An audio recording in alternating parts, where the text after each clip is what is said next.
दर खूप महागलेले आहे तरी बाबांना मोठ्या प्रमाणात सोनं चांदी दान होत आहे. 2 दिवसापूर्वी 1 कोटी रुपयांचा मुकुट जवळपास दान झालेला होता. आजही झाले. काय सांगता येईल सगळं? ओम साईराम.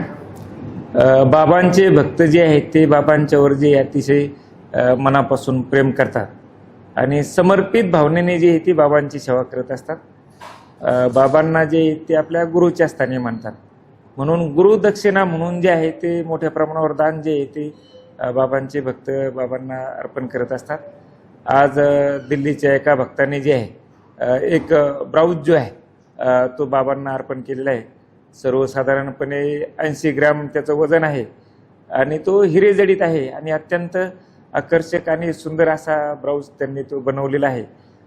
ज्यावेळेस आरती होती त्यावेळेस तो ब्राऊज जो आहे तो बाबांना आरतीच्या वेळेस जो आपण दुपट्टा हे करतो त्या दुपट्ट्यावर हा ब्राऊज जो आहे तो बाबांच्या आरतीच्या वेळेस तो बाबांना घातला जाईल. अत्यंत चांगला आणि सुंदर ब्राऊज जो आहे तो त्या भक्ताने दिलेला आहे. 2 दिवसापूर्वी 1 कोटीचा मुकुट आल्याचं देखील बोललं जाते सर, काय सांगता?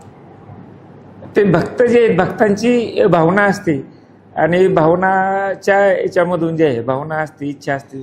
कालचा जो भक्त जो आहे तो त्याची 15 वर्षापासूनची इच्छा होती, ती इच्छा बाबांनी पूर्ण केली म्हणून त्या भक्तांनी जो आहे तो मुकुट जो आहे तो बाबांना अर्पण केलेला आहे. असं भक्तांची इच्छा असते त्यानुसार ते दान करत असतात.